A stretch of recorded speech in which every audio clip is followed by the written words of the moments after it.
Friends, welcome back to my channel.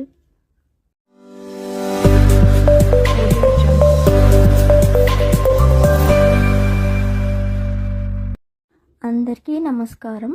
Meena Koppula ఛానల్కి స్వాగతం, సుస్వాగతం. హాయ్ ఫ్రెండ్స్, ఈరోజు నేను ఈ వీడియోలో కొమరవెల్లి మల్లన్న స్వామి దేవాలయం గురించి చెప్పబోతున్నాను. ఈ టెంపుల్ని శ్రీ మల్లికార్జున స్వామి దేవాలయం అని కూడా అంటారు. తెలంగాణ రాష్ట్రంలోని సిద్దిపేట నుండి సికింద్రాబాద్కు వెళ్ళే మార్గంలో సిద్దిపేటకు 24 కిలోమీటర్ల దూరంలో ఉంది. ఆలయ విశేషాల గురించి ఇప్పుడు తెలుసుకుందాం. కొమరవెల్లి మల్లన్న స్వామిని బండా సోరికల వెలసిన దేవునిగా కీర్తిస్తారు. ఈ దేవుణ్ణి ఎక్కువగా కురుమలు, గొల్లలు, కాపువారు పూజిస్తారు. గుడి ఎదురుగా గంగిరేణి వృక్షము ఉంటుంది. ఈ ఆలయానికి 15 కిలోమీటర్ దూరంలో పోచమ్మ దేవి ఆలయం కూడా ఉంటుంది. మల్లన్న ఆలయానికి వచ్చిన వాళ్ళు ఇక్కడ కూడా వచ్చి దర్శనం చేసుకుంటారు. జాతర వివరాలు తెలుసుకుందాం. ఇక్కడ జాతర జనవరి నెలలో మకర సంక్రాంతి రోజున ప్రారంభమై ఉగాది వరకు ప్రతి ఆది బుధవారాలలో జరుగుతుంది. సంక్రాంతి పండుగకు ముందు కళ్యాణ మహోత్సవం జరుగుతుంది.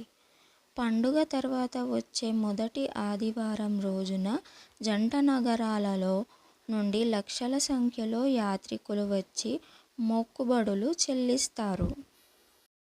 వీటిని లష్కర్ బోనాలుగా పిలుస్తారు.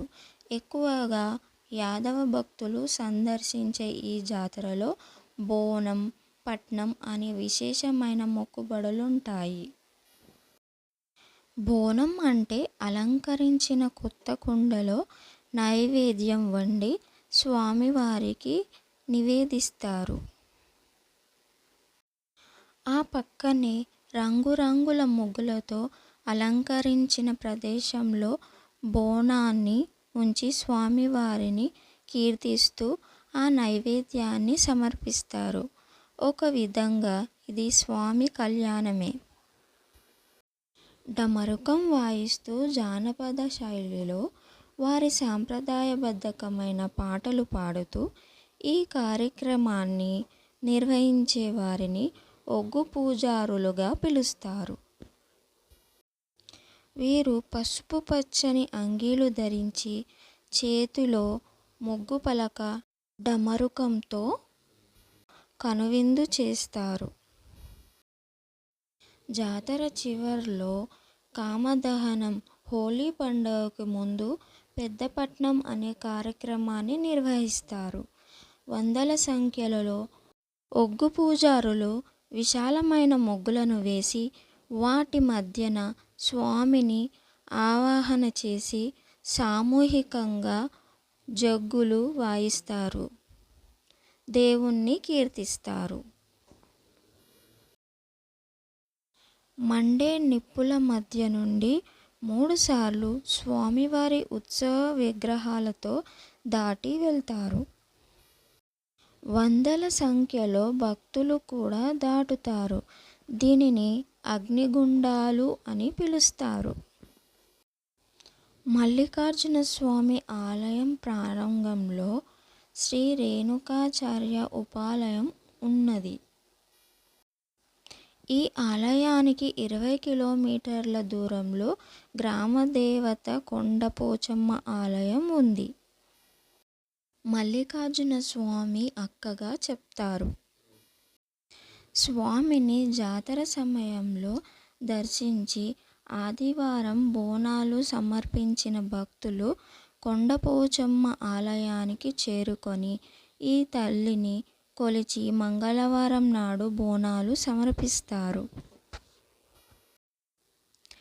మార్గము వరంగల్కి 110 కిలోమీటర్లు, సిద్దిపేటకు 22 కిలోమీటర్లు, హైదరాబాద్ నుంచి 90 కిలోమీటర్ల దూరంలో ఉన్నది. కొమరవెల్లిలోని ఈ ఆలయం కొమరవెల్లి గ్రామం, వరంగల్ జిల్లా, చిర్యాల మండలంలో ఉన్నది. సికింద్రాబాదు, వరంగల్, హన్మకొండ, సిద్దిపేట, వేములవాడ నుంచి బస్ సౌకర్యం ఉన్నది. హైదరాబాద్ నుంచి కరీంనగర్ వెళ్ళే రాజీవ్ రహదారిలో హైదరాబాద్ నుంచి సుమారు 90 కిలోమీటర్లు వెళ్ళాక కూడా వైపు కమాను కనబడుతుంది. దాంట్లో నుంచి 4 కిలోమీటర్లు వెళ్తే కొమరవెల్లిలో కొండపై గుహలో కొలువైన శ్రీ మల్లికార్జున స్వామిని దర్శించుకోవచ్చు. ఆలయ చరిత్ర గురించి తెలుసుకుందాం. పూర్వం ఇక్కడ కుమారస్వామి కొంతకాలం తపస్సు చేశాడని, అందుకే ఈ ప్రాంతాన్ని కుమరవెల్లి అనే పేరు వచ్చి కాలక్రమేణా కొమరవెల్లి అయ్యిందంటారు. పరమశివుడు ఇక్కడి తన భక్తులను కాపాడటానికి ఆదిరెడ్డి, నీలమ్మ అనే దంపతులకు కుమారుడై జన్మించి తన మహిమలతో భక్తులను కాపాడడానికి భక్తుల చేత ఆప్యాయంగా కొమరవెల్లి మల్లన్నగా పిలువబడే ఈ మల్లికార్జున స్వామి ఇక్కడ శివునికి సాధారణ ప్రతిరూపమైన లింగ రూపంలో కాక గంభీర ఆకారంలో నిలువెత్తు విగ్రహంగా దర్శనమిస్తాడు. మట్టితో చేసిన ఈ విగ్రహం సుమారు 500 సంవత్సరాల క్రితం చేయబడ్డది. కాలక్రమేణా భక్తుల రాకపోకలు మొదలయ్యాయి.